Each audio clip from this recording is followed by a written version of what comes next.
Well, hey everybody, I'm Cindy and I'm back with Rocket, the white cockatoo that does come back.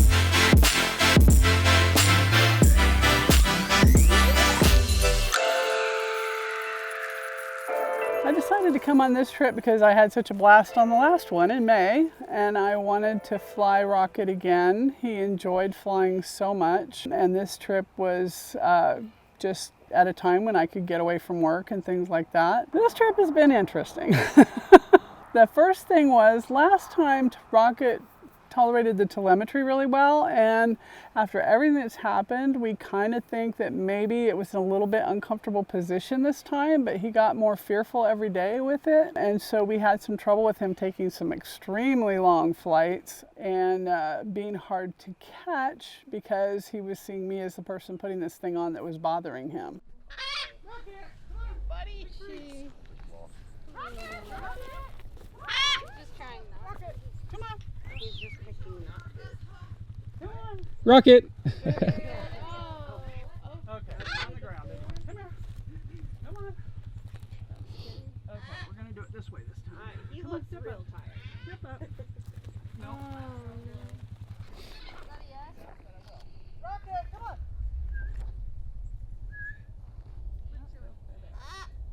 No chewing. Okay, there's a major avoidance going on. Will he, can he recall to the perch or anything? That's one fine. Okay, so yeah, don't push. Rocket, on your perch. On your perch. Come on. On your perch. On your perch. Good boy. Here. He won't even take a treat. I think it's a reaction to putting that tail mount on.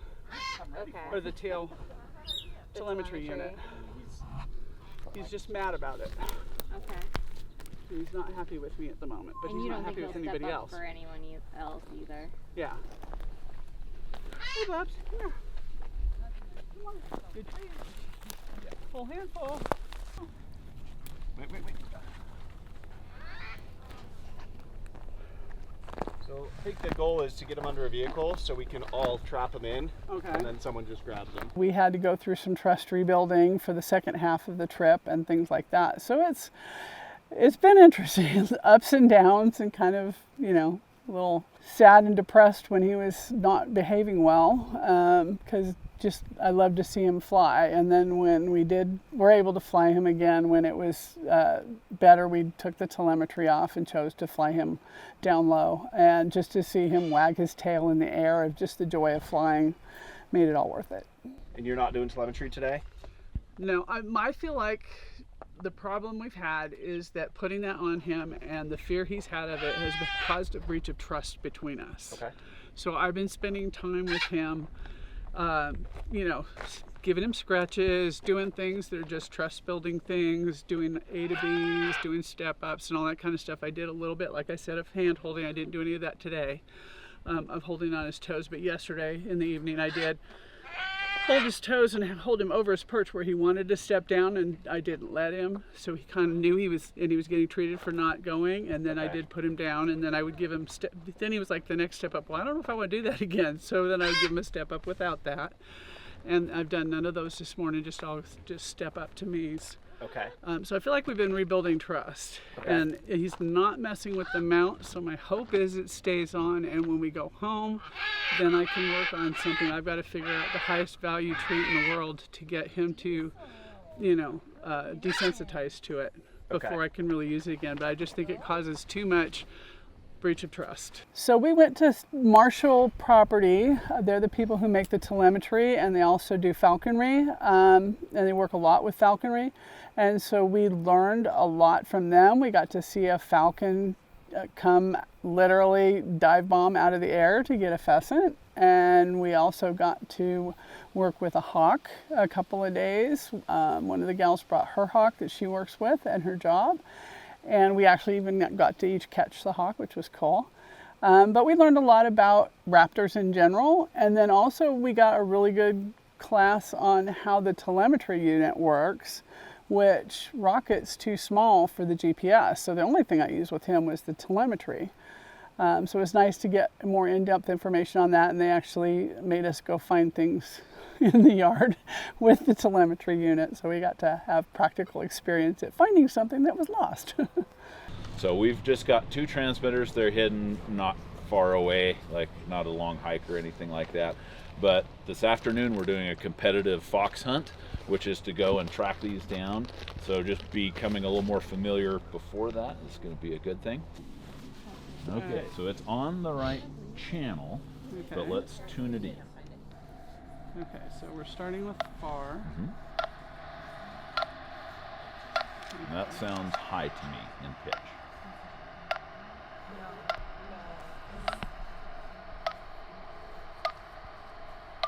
Right there. Lower. Okay. Significantly lower. Oh, Right about there. okay. All right, so then, So if it's coming in, well, that's pretty good setting actually. to start with.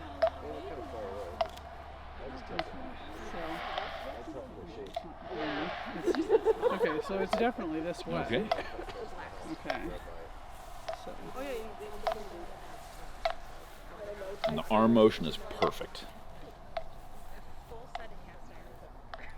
so it can't be. That close.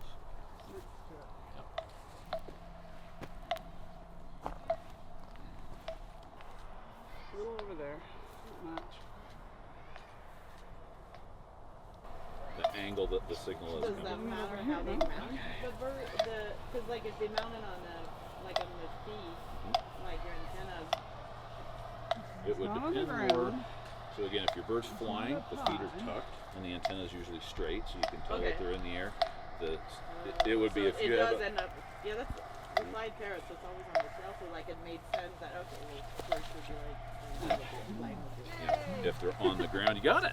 I mean, you found it exactly. And again, as everybody's pointed out, when this is on a parrot and it's making that noise and sound, you don't have to be able to zoom into exactly where it is hidden, so this is even more challenging. The BirdTricks free flight community is different because people are all following the same training and guidance and instruction, and we're using the same level of safety and security. And because we have really fun things like my bird decides to take really long, scary flights and then won't let me catch him. Actually, there's some camaraderie that happens when you go through things like that too, and it's just a great group to hang with.